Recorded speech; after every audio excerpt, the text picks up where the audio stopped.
Happy new year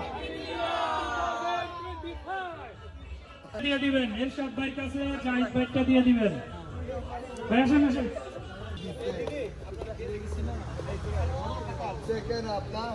সজলের গেস্টদের জন্য gift আছে। সজল নিবে 3টা, স্বপ্না দিদি নিবে 3টা, মুশারফ ভাই কি একটা এক্সট্রা পাইতে পারে?